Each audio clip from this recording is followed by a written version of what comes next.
친구들과 함께 있는 놀이터는 그야말로 아이들의 천국입니다. 놀이터에서 정신없이 놀다 보면 다치는 일은 부지기수인데요. 우리는 살면서 한 번쯤은 놀다 넘어졌을 겁니다. 넘어지고 나서 오는 통증은 상당히 아프기에 그 후에 조심히 뛰어다니겠죠.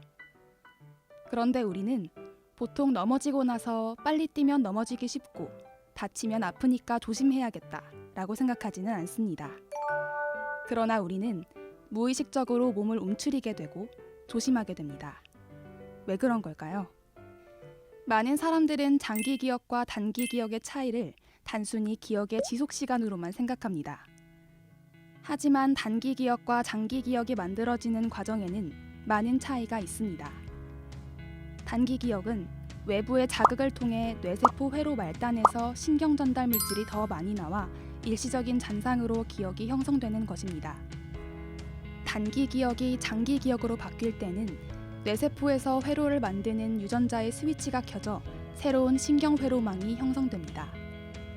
즉, 장기 기억과 단기 기억의 차이는 신경 회로의 생성 유무입니다. 이러한 신경 회로의 구성은 우리의 행동과 인지에 많은 영향을 미칩니다. 장기 기억의 메커니즘을 밝혀낸 공로로 2000년도 노벨 생리의학상을 수상한 에릭 한델 교수는 1970년대부터 바다에 사는 민달팽이로 학습과 기억의 원리를 연구해왔습니다.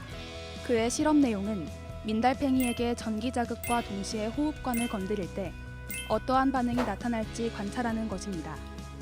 그리고 그는 실험 도중 신기한 현상을 발견했습니다. 민달팽이는 호흡관으로 물을 빨아들이고 산소를 뽑았어. 호흡관을 툭 건드리면 달팽이는 아가미를 잠시 동안 몸속에 숨기는 특성이 있습니다. 이때 달팽이의 꼬리에 약간의 전기 자극을 가한 뒤 호흡관을 건드리는 행위를 반복해보니 달팽이는 위험을 느끼고 아가미를 몸속에 숨기는 시간이 길어졌다는 겁니다. 그때 세포 안에서는 어떠한 화학적 반응이 일어나는지 관찰했습니다. 민달팽이의 꼬리에 자극을 줄 때 신경세포의 끝부분에서 세로토닌이란 신경전달 물질이 방출되는데 이 세로토닌은 회로 표면의 수용체에 붙어 신경세포를 흥분시켰습니다. 그 결과 세포 안에서 CAMP라는 물질의 농도가 증가됐고 연쇄적으로 프로틴 키나아제 A라는 물질이 활성화돼 신경전달 물질의 양이 늘어나는 현상을 볼 수 있었습니다. 신경전달 물질이 늘어나면 전기 신호가 신경세포 사이의 접속 지점을 훨씬 더 쉽게 통과할 수 있게 되고 잠시 기억을 하게 되는 것입니다. 민달팽이의 꼬리에 전기적 자극을 반복적으로 가하면 장기 기억이 형성됩니다. 전기 자극을 주면 줄수록 신경세포 내부의 CAMP 농도는 계속 높은 상태가 유지됩니다.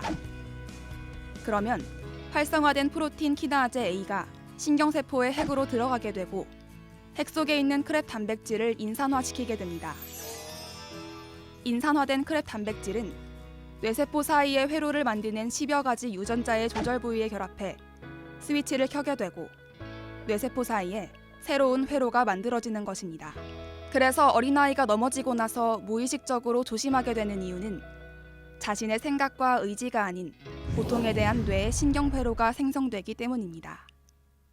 이러한 과학적 사실을 보면 우리가 보고 경험해서 느끼는 모든 것들이 지속적으로 우리에게 자극을 줄 때 새로운 신경회로를 만들어냅니다. 그리고 그 신경회로는 우리의 행동과 인지에 많은 영향을 끼친다는 사실을 알 수 있습니다. 단순히 하나님의 말씀에 능력이 있고 언약은 반드시 성취된다는 하나님의 말씀이 있기 때문이라는 추상적인 개념이 아닙니다. 실제 하나님은 우리의 인체를 하나님의 언약이 성취될 수 있는 구조로 만들어 놓으셨습니다. 이것은 이미 우리에게 언약을 성취하셨다고 볼 수 있으며 우리가 언약에 대해 확신이 없더라도 사모늘을 지속하는 순간 우리에게 신경회로라는 시스템이 회복되는 것입니다. 반면에 우리에게 주신 축복을 신경 쓰지 않고 세상 속에서 계속 살게 된다면 어떻게 될까요? 복음이 아닌 다른 것이 뇌를 지배하게 될 것입니다. 그 이유는 세상은 우리에게 잘못된 생각을 계속 주입하고 있기 때문입니다. 영적인 분별력 없이 우리의 생각에 잘못된 사상이 들어가게 된다면 그 사상은 또 다른 신경회로를 생성하고 그 회로에 맞춰 사고와 행동이 변화하게 됩니다. 시대 살릴 주역으로 부름받은 자가 말씀 지속하지 않으면 분명히 그 복음은 흔들리기에 사람을 살리기 위해서는 내가 먼저 언약의 여정 속에서 하나님과 함께하는 축복을 누려야 할 것입니다.